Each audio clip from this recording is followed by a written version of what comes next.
Hello friends, welcome back to our channel. तो हम लोग बात डिस्कस कर रहे थे UP triple S C junior assistant mains exams के प्रैक्टिस सेट का। ठीक है, तो उसी का नेक्स्ट क्रम होगा जिसमें हम देखेंगे टो सीरीज और इसमें टोटल 10 प्रैक्टिस सेट दिया गया है, तो वो सभी हम करने वाले हैं। ठीक है, पहला आज हम शुरुआत करेंगे प्रैक्टिस सेट नंबर पहले।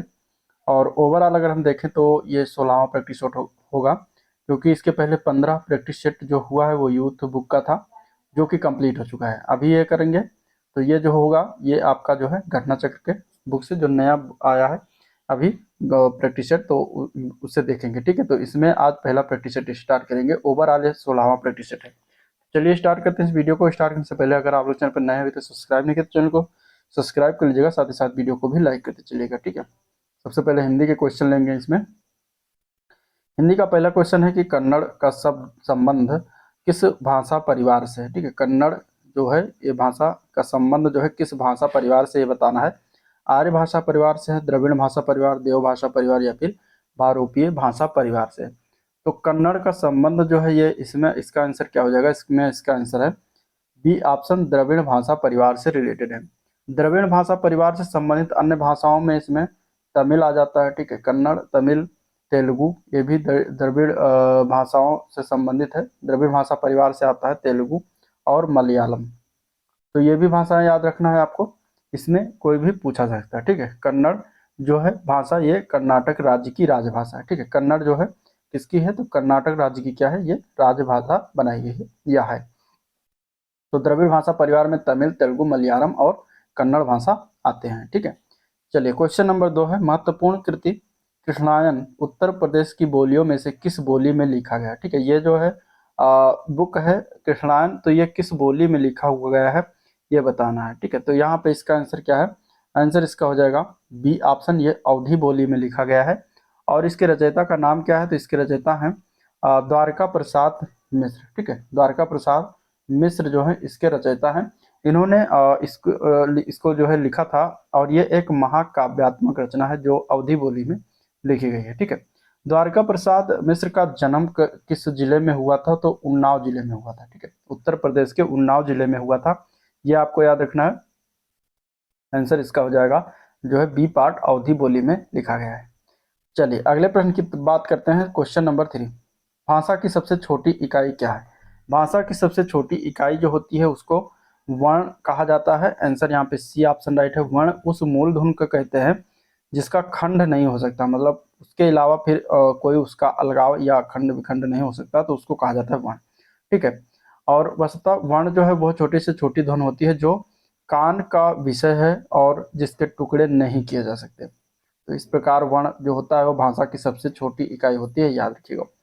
निम्नलिखित में से किस विकल्प में अनुनासिक का प्रयोग किया गया है। इसमें से कौन सा विकल्प है जिसमें अनुनासिक का प्रयोग हुआ है, तो यहाँ पे देखिए अनुनासिक का प्रयोग चांद और सांस जो लिखा हुआ है यहाँ पे जो है किया गया है। ठीक है, ये जो ऊपर चांद की बिंदी होती है इसको अनुनासिक कहा जाता है, जो कि इसमें क्या है, नाक से जो सांस होती है बहुत कम निकलता है, मुख से श्वास जो है इसमें बहुत अधिक निकलता है। एक होता है अनुस्वार, जो ऊपर सिर्फ बिंदी लगी होती है इसको कहते हैं अनुस्वार। ठीक है, इसमें क्या है, नाक से श्वास जो है बहुत अधिक निकलती है और मुंह से श्वास जो होती है वो कम निकलती है। तो इस प्रकार अनुनासिक की बात करेगा तो ऊपर चंद्र बिंदी आपको देखना है, और इस प्रकार आंसर यहाँ पे सी ऑप्शन राइट है। ठीक है, क्वेश्चन नंबर 5 है, छोटी बड़ी च छ ज झ ञ आदि का उच्चारण किससे होता है। ठीक है, इन सभी का उच्चारण किससे होता है, यानी कि किस कौन से वर्ण के अंतर्गत आते हैं। तो यहाँ पे देखिए तो ये जो चा चा वर्ग, ये चा वर्ग दिया गया, बेसिकली चा वर्ग जो है ये किस में आता है, तो ये तालब से आता है, तालब्य। ठीक है, ये तालब्य से होता है। तो ये सारे जो वर्ण दिए गए हैं ये तालब्य होता है। तालब्य मतलब इनका उच्चारण जो होता है ताल और जीभ के टच करने से होता है, तो उसको तालब्य कहते हैं। तो यहाँ बेसिकली आंसर इसका सी ऑप्शन राइट है। क्वेश्चन नंबर 6 है, निम्न में से संज्ञा शब्द इसमें से कौन सा है। संज्ञा शब्द बताना है। देखिए यह दिया गया है जीना, पहाड़ और पुराना। यहाँ पे संज्ञा शब्द देखा जाएगा तो सी ऑप्शन हो जाएगा। ठीक है, पहाड़ शब्द क्या है, संज्ञा है। आंसर यहाँ पे सी ऑप्शन। चलिए निम्नलिखित में से कौन सा शब्द द्रव्यवाचक संज्ञा है। द्रव्यवाचक संज्ञा इसमें बताना है। तो यहाँ पे देखिए दिया गया है खटाई, मिठास, ठंड और चमड़ा। द्रव्यवाचक संज्ञा की बात करेंगे तो सी ऑप्शन से हो जाएगा, चमड़ा शब्द द्रव्य है।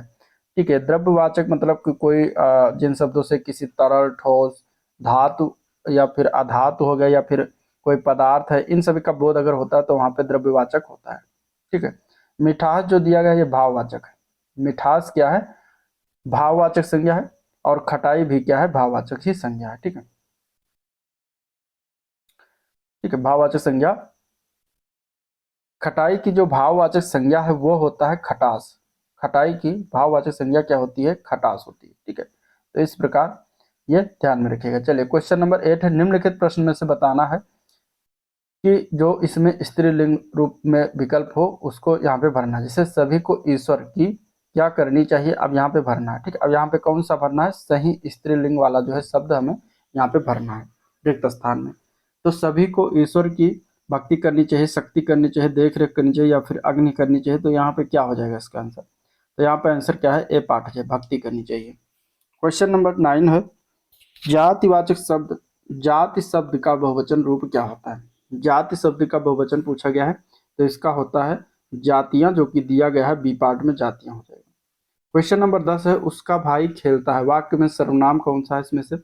यहाँ पे सर्वनाम की बात करें क्वेश्चन नंबर 10 में तो पुरुषवाचक सर्वनाम है। ठीक है, कौन सा है? पुरुषवाचक सर्वनाम। कौन सा सर्वनाम है? पुरुषवाचक सर्वनाम है।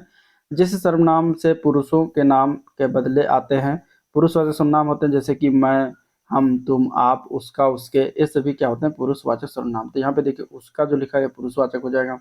निम्नलिखित 4 विकल्पों से बताना है उस विकल्प का जो सर्वनाम के भेद का सही विकल्प है। जिसको हमने बुलाया था वो आया है, इसमें कौन सा सर्वनाम का प्रयोग किया गया है? तो यहाँ पे देखिए अगर हम बात करेंगे सर्वनाम का, तो देखिए जिसको हमने बुलाया था फिर कामा लगा के वो आया है लिखा है, यानी कि इसमें क्या है? संबंध बता रहा है, तो आंसर यहाँ पे संबंधवाचक सर्वनाम हो जाएगा। ठीक है, संबंधवाचक सर्वनाम हो जाएगा। निम्न में से कौन सा विशेषण संख्या को दर्शाता है? देखिए यहाँ पे विशेषण संख्या की बात करेंगे तो देखिए दर्जन, 10 मीटर, कपड़ा, ताजगी, चौड़ा, ये सभी दिया गया है। इसमें से एक संख्या जो दर्शाता है वो क्या है? 10 मीटर कपड़ा। ये क्या दर्शाता है? संख्या को दर्शाने वाला विशेषण है। तो यहाँ पे आंसर क्या हो जाएगा? C part. और ये अगर देखा जाएगा तो परिमाण बोधक विशेषण भी इसको कहा जाता है। ठीक है, यहाँ पे भी संख्या दर्शाए, परिमाण बोधक विशेषण हो जाएगा इसका स्टैक। तो आंसर क्या हो जाएगा? सी ऑप्शन इसका राइट है। चलिए क्वेश्चन नंबर 13 देखते हैं। क्वेश्चन नंबर 13 है, मीरा जोर से हंसी, यह वाक्य जो है किस क्रिया का समुचित उदाहरण है? ठीक है, तो मीरा जोर से हंसी, यह वाक्य अगर हम बात करेंगे तो इसमें ये किस प्रकार की क्रिया का उदाहरण? तो यह है अकर्मक क्रिया। ठीक है, हंसना जो क्रिया है ये क्या आता है? अकर्मक में आता है, जिसमें व्यापार का संचालन जो है कर्ता करे, मतलब हंसने का काम कर्ता करे और उसका फल भी कर्ता पर ही पड़ता है, तो वहां पे क्या हो जाता है? अकर्मक क्रिया हो जाती है। सभी चिट्ठियां डाक से भेजी गई, इसमें कौन सी कर्ता है ये बताना है। ठीक है, ये क्वेश्चन पूछा हुआ था। यहाँ पे अगर हम देखेंगे तो इसमें सही माना गया था, कर्ता जो है चिट्ठियां माना गया है। तो आंसर यहाँ पे क्या हो जाएगा? डी ऑप्शन चिट्ठियां हो जाएगा।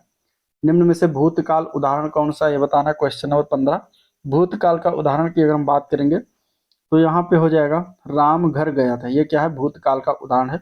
यह भविष्य काल का है, यह वर्तमान का है, ठीक है, यह प्रेजेंट का। तो इस तरीके से आंसर यहाँ पे बी ऑप्शन राइट है। चलिए क्वेश्चन नंबर 16, कौन सा पद विकृत नहीं होता इनमें से?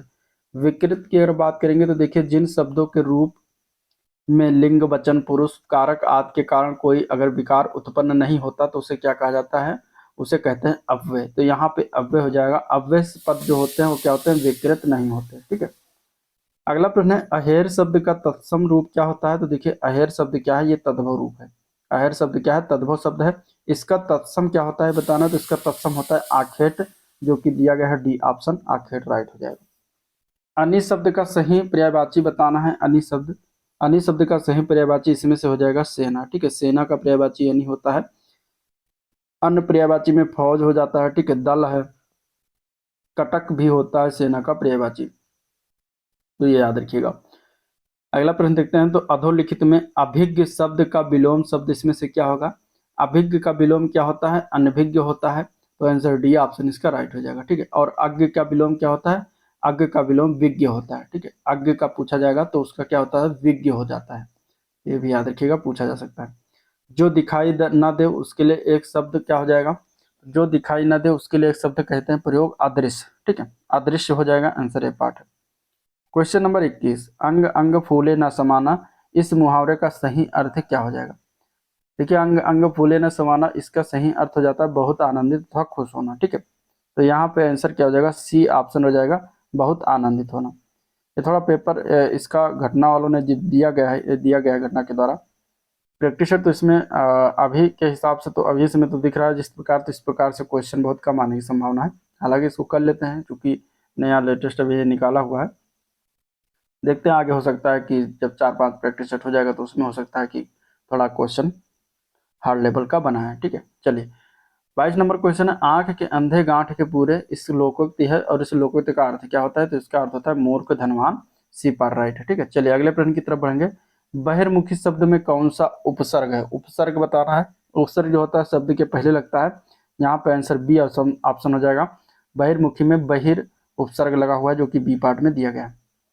प्रत्यय क्या होता है, प्रत्यय बताना है। प्रत्यय की अगर हम बात करेंगे तो प्रत्यय जो होता है अविकारी शब्दांश होता है। ठीक है, क्या होता है, अविकारी शब्दांश, शब्द के अंश होता है।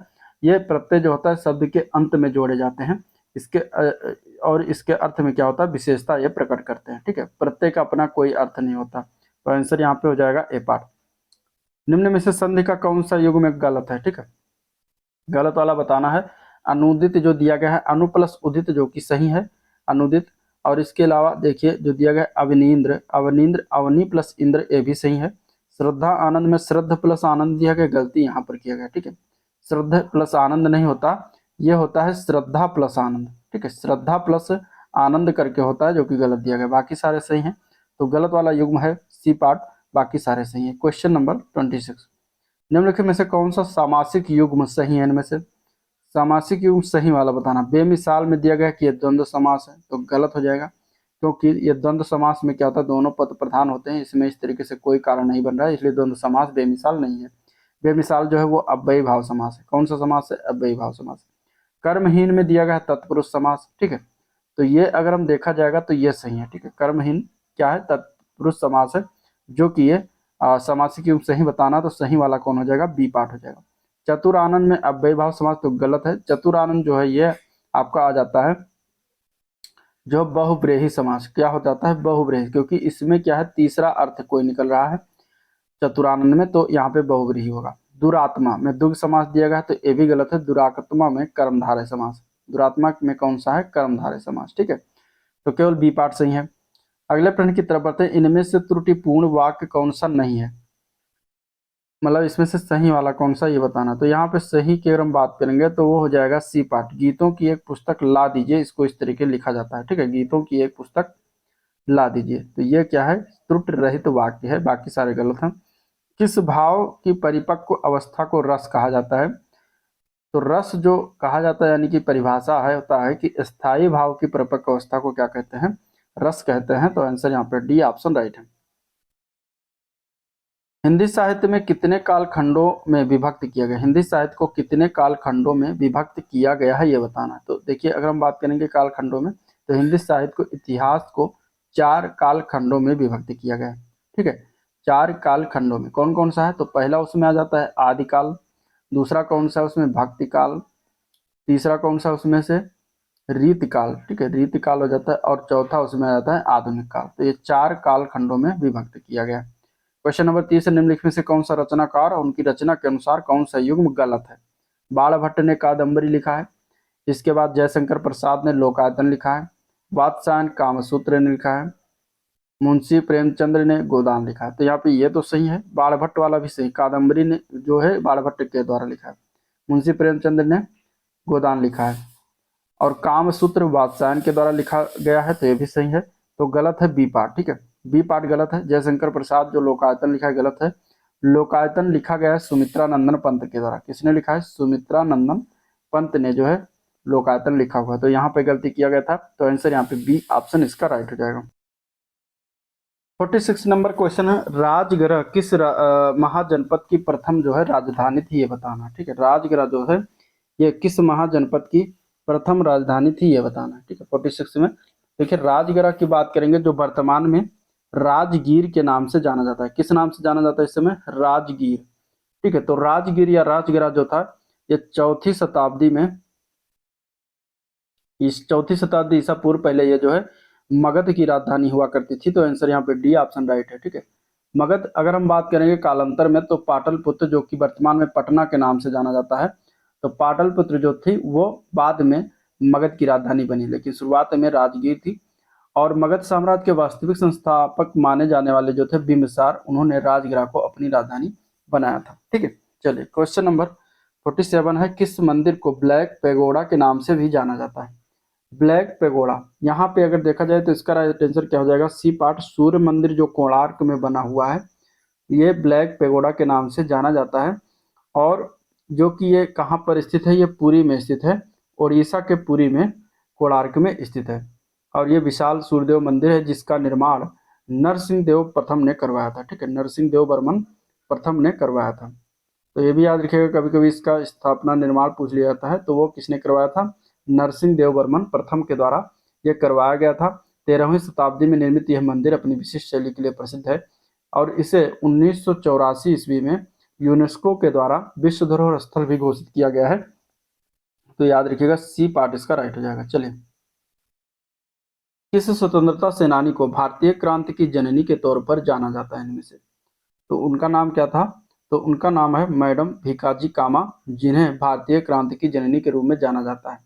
ठीक है, इन्होंने यूरोप और अमेरिका से क्रांति का संचालन किया और वर्ष 1907 में, ठीक है, वर्ष 1907 में इन्होंने स्टुटगार्ट, यानी कि जो जर्मनी में पड़ता है स्टुटगार्ट, तो जर्मनी की स्टुटगार्ट की अंतर्राष्ट्रीय साम्राज्यवादी कांग्रेस में इन्होंने भाग लिया और वह जो है विदेशी भूमि पर भारतीय ध्वज को फहराने वाली प्रथम भारतीय बनी। इन्हें जो है भारतीय क्रांति की माँ के रूप में या जननी के रूप में कहा जाता है, जाना जाता है। तो आंसर ए पर राइट हो जाएगा। निम्नलिखित में से किसने महात्मा गांधी के साथ पूना समझौता के लिए हस्ताक्षर किए थे? पूना समझौता के लिए हस्ताक्षर की अगर हम बात करेंगे तो यहाँ पे आंसर क्या हो जाएगा? देखिए, जो पूना समझौता है वो सांप्रदायिक आधे निर्णय के विरुद्ध जो है गांधी जी के आमरण अनशन के बाद जो है पूना समझौता पर 24 सितंबर 1932 को जो है हस्ताक्षर किया गया था। और ये गांधी जी के समर्थक और अंबेडकर ने जो है, भीमराव अंबेडकर ने हस्ताक्षर किया था। ठीक है, तो आंसर यहाँ पे क्या हो जाएगा? डी ऑप्शन हो जाएगा, भीमराव अंबेडकर। याद रखिएगा, पुणे समझौते पर गांधी जी का हस्ताक्षर नहीं किया गया था, गांधी जी के द्वारा हस्ताक्षर नहीं किया गया था, बल्कि गांधी जी के समर्थक थे तो उनके द्वारा हस्ताक्षर किया गया था। तो आंसर क्या है? डी ऑप्शन राइट है। चलिए, क्वेश्चन नंबर 50 है, केंद्रीय आसूचना और अन्वेषण ब्यूरो भारतीय संविधान की 7वीं अनुसूची के किस सूची के अंतर्गत आता है? ठीक है, केंद्रीय आसूचना और अन्वेषण ब्यूरो जो है ये कौन सी सूची के अंतर्गत आता है? तो ये संघ सूची का काम है, संघ सूची के अंतर्गत आता है। ठीक है, आंसर ये पार्ट है। भारतीय संविधान के किस अनुच्छेद में उल्लिखित है कि भारत का एक उपराष्ट्रपति भी होगा? तो भारत के उपराष्ट्रपति का उल्लेख जो किया गया है यह अनुच्छेद 63 में किया गया है। आंसर डी ऑप्शन करेक्ट हो जाएगा। ठीक है, इसमें कहा गया है कि भारत का एक उपराष्ट्रपति होगा। अनुच्छेद 64 जो कहा गया उसमें एक उपराष्ट्रपति, अनुच्छेद 64 के तहत जो है उपराष्ट्रपति राज्यसभा का पदेन सभापति होता है, ये कहा गया है। तो यहाँ पे आंसर क्या है? डी ऑप्शन राइट है।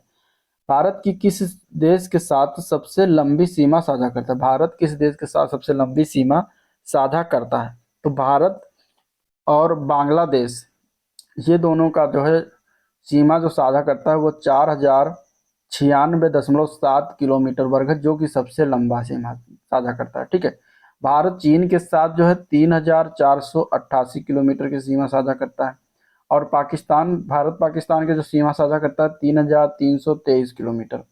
भारत म्यांमार के साथ सीमा साझा कितना करता है? 1643 किलोमीटर। और इसके अलावा भारत जो है म्यांमार हो गया, भारत नेपाल के साथ सीमा साझा कितना करता है? नेपाल के साथ है 1751 किलोमीटर। इसके साथ ही भूटान के साथ कितना सीमा साझा करता है? तो 699 किलोमीटर की सीमा साझा भूटान के साथ करता है। और सबसे कम सीमा साझा अफगानिस्तान के साथ करता है, मात्र 106 किलोमीटर। तो ये सभी डाटा आपको याद रखना, सबसे ज्यादा बांग्लादेश के साथ और सबसे कम अफगानिस्तान के साथ। निम्नलिखित में से कौन सा पश्चिमी तट बंदरगाह का उदाहरण है? इनमें से पश्चिमी तट बंदरगाह मतलब कि पूर्वी तट और पश्चिमी तट, यानी कि केरल के क्षेत्र में। तो यहाँ पे अगर देखा जाएगा तो कौन सा हो जाएगा? तो तूतीकोरिन बंदरगाह हो जाएगा। तूतीकोरिन बंदरगाह जो कि तमिलनाडु के पूर्वी तट पर स्थित है। पारादीप बंदरगाह उड़ीसा राज्य में स्थित है। विशाखापट्टनम बंदरगाह आंध्र प्रदेश के पूर्वी तट पर स्थित है। और मुंबई बंदरगाह जो है ये पश्चिमी तट पर स्थित है। तो यहाँ पर राइट आंसर क्या हो जाएगा? तो यहाँ पर आंसर हो जाएगा मुंबई बंदरगाह। ठीक है, मुंबई जो है कहाँ पर है? पश्चिमी तट पर बंदरगाह। तो पश्चिमी तट का उदाहरण क्या हो जाएगा, मुंबई हो जाएगा। तूतीकोरन ये पूर्वी तट पर है, तमिलनाडु में पड़ता है, ठीक है। तो आंसर क्या है यहाँ पे, सी पार्ट हो जाएगा, ए ना होकर सी है। चलिए, भारत का पहला संविधान संग्रहालय कहाँ स्थापित किया गया। भारत का पहला संविधान संग्रहालय जो है ये, इसकी स्थापना किया गया ओपी जिंदल ग्लोबल यूनिवर्सिटी, जो कि पड़ती है सोनीपत हरियाणा में। तो आंसर सी ऑप्शन इसका राइट है, ठीक है। आंसर क्या है, सी ऑप्शन इसका राइट है। क्वेश्चन नंबर 55 दिया गया है कि संयुक्त राष्ट्र का 29वां जलवायु परिवर्तन सम्मेलन, जिसको कॉप 29 2024 का आयोजन कहाँ हुआ, ये बताना, ठीक है। कॉप 29 2024 का आयोजन जो हुआ है कहाँ पर हुआ है, तो ये हुआ है 2024 में बाकू में हुआ था। आंसर बी ऑप्शन हो जाएगा। बाकू कहाँ पड़ता है, अजरबैजान में। अजरबैजान के बाकू शहर में कॉप 29 का जो है सम्मेलन किया गया था। अगला जो सम्मेलन होगा वो होगा ब्राजील में। कहाँ पर होगा, ब्राजील में अगला सम्मेलन कॉप 30 का आयोजन किया जाएगा। तो आंसर यहाँ पे बी ऑप्शन इसका राइट है।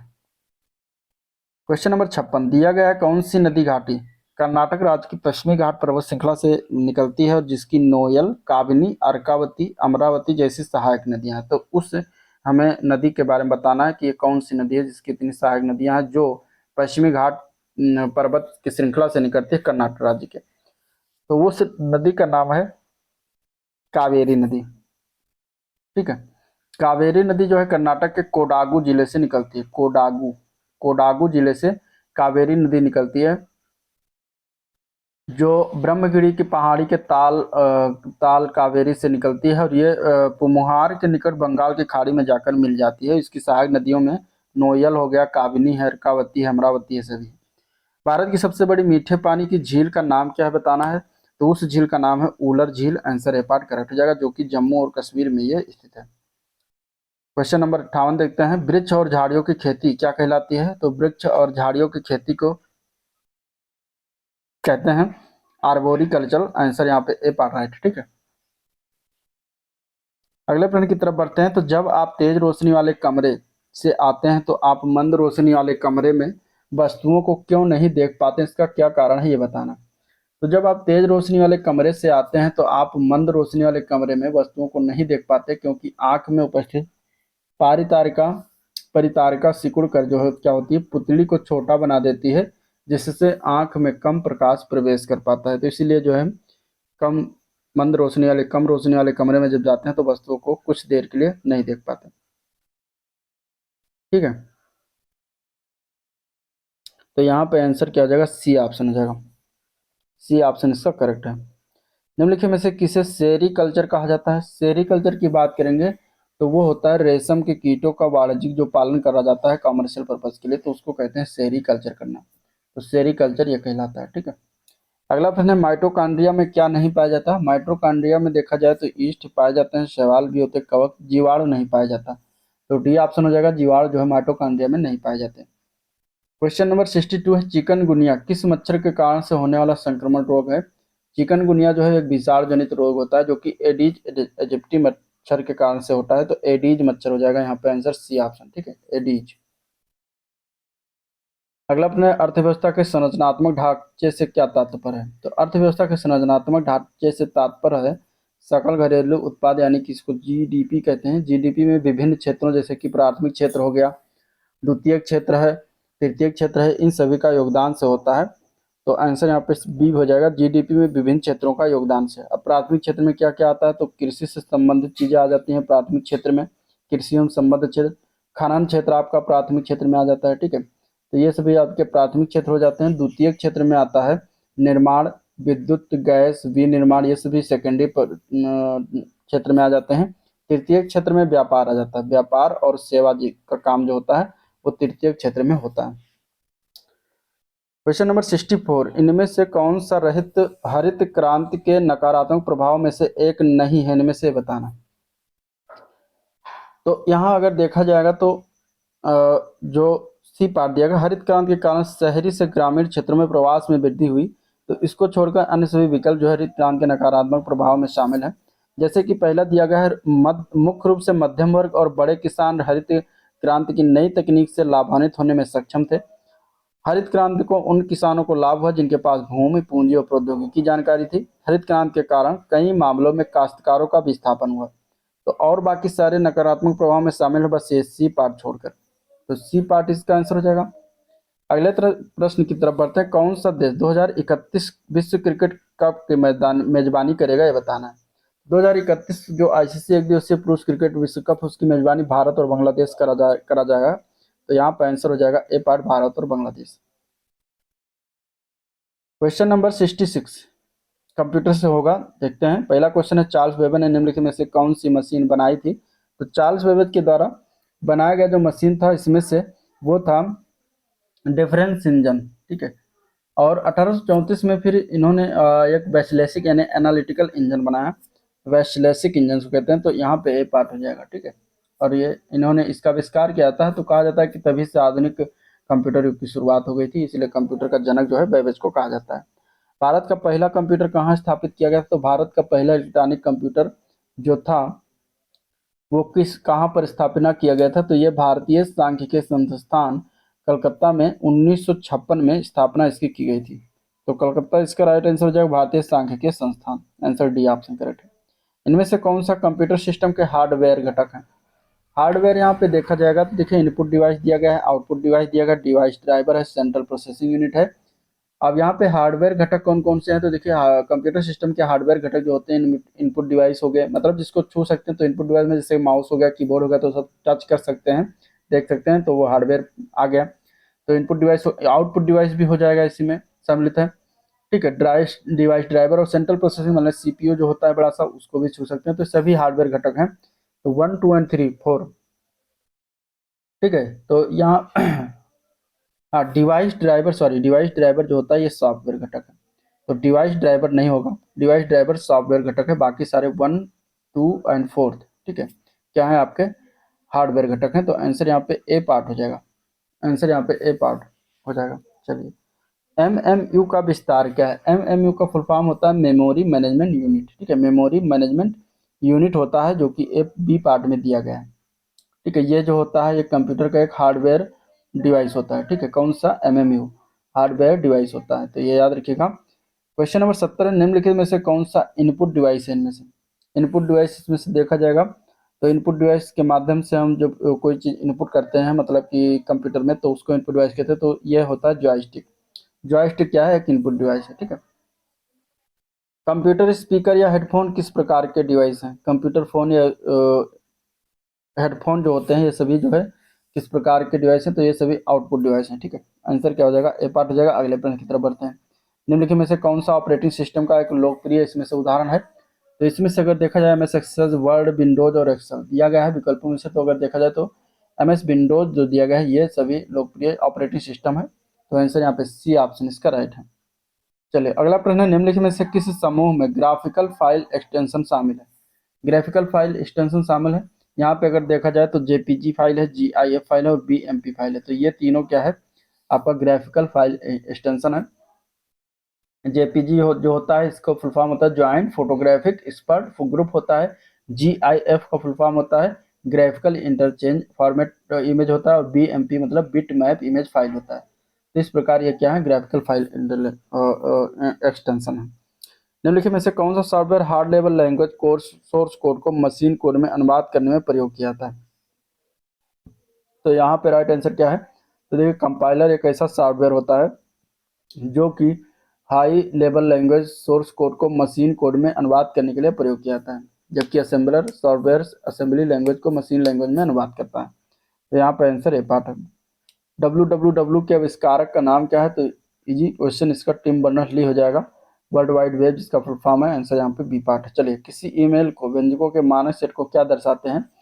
तो यहाँ पे देखिए, इमोटिकॉन्स जो दिया गया, इमोटिकॉन्स ये किसी ईमेल को में व्यंजकों के मानक सेट को प्रदर्शित करते हैं। तो इमोटिकॉन्स यहाँ पे राइट हो जाएगा। इमोटिकॉन्स जैसे आपका विराम चिन्ह हो गया, अक्षर है, संख्याएं हैं, ये सभी होते हैं। तो यहाँ पे right answer C option correct हो जाएगा। अगला प्रश्न देखते हैं। तो इसमें से कौन सा एक या तो मेलवेयर या हार्डवेयर हो सकता है? इस मेलवेयर का मुख्य मकसद यूजर द्वारा कीबोर्ड पर प्रेस की गई कीज को रिकॉर्ड करना होता है।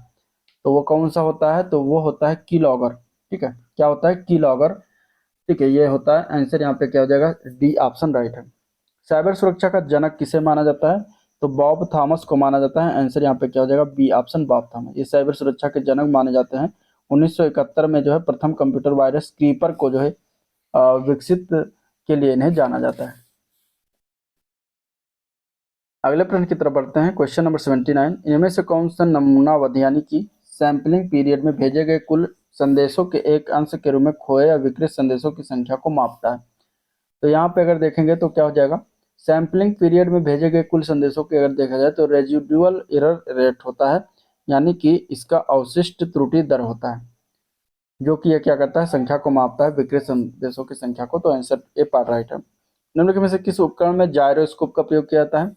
जायरोस्कोप या पूर्वदर्शी जिसको कहते हैं, ये इसका प्रयोग कंप्यूटर माउस में किया जाता है। किसमें किया जाता है, कंप्यूटर माउस में। आंसर बी ऑप्शन राइट है। अब यूपी से संबंधित कुछ जानकारी।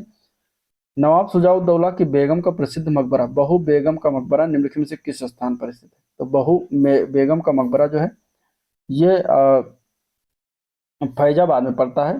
इस समय अयोध्या के नाम से जाना जाता है। तो आंसर यहाँ पे डी ऑप्शन राइट हो जाएगा, फैजाबाद या अयोध्या।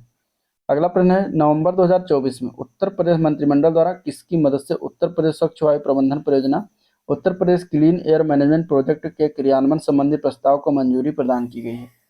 तो यहाँ पे अगर देखा जाए तो ये विश्व बैंक की मदद से किया गया है। आंसर इसका ए पार्ट हो जाएगा। ठीक है। अब तक उत्तर प्रदेश में कितनी महिलाएं मुख्यमंत्री के पद पर रही हैं। तो अब तक मात्र 2 महिलाएं रही हैं। तो आंसर यहाँ पे सी ऑप्शन हो जाएगा 2। ठीक है। पहला जो है उनका नाम था सुचेता कृपलानी, जो 1963 से 1967 तक मुख्यमंत्री पद पर रही थी। और ये उत्तर प्रदेश की नहीं परंतु पूरे देश की जो है प्रथम महिला मुख्यमंत्री थी, किसी भी राज्य की। और दूसरी महिला मुख्यमंत्री जो बनी वो मायावती जी थी, जिन्होंने प्रथम बार 1995 3 जून 1995 से 18 अक्टूबर 1995 तक जो है मुख्यमंत्री का पदभार संभाला था पहली बार।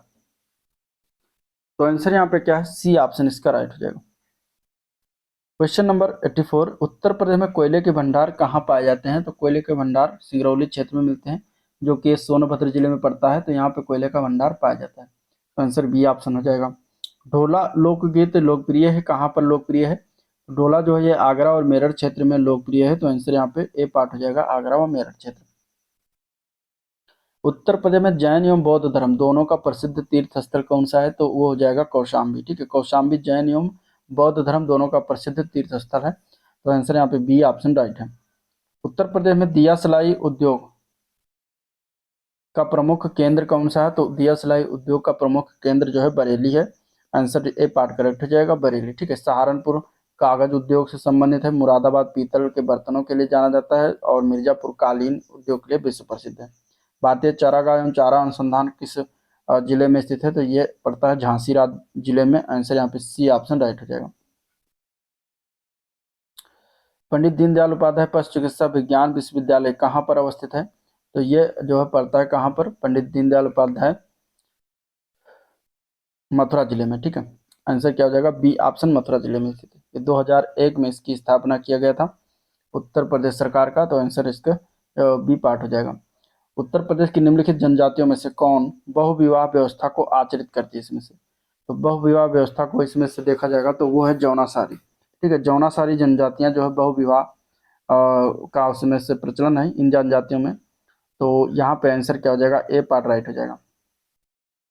उत्तर प्रदेश में पहला निजी टेक्सटाइल पार्क किस जिले में स्थापित किया जाता है, किया गया जाएगा। तो पहला निजी टेक्सटाइल पार्क जो है ये शामली जिले में, निजी मतलब प्राइवेट। आंसर यहाँ पे सी ऑप्शन हो जाएगा।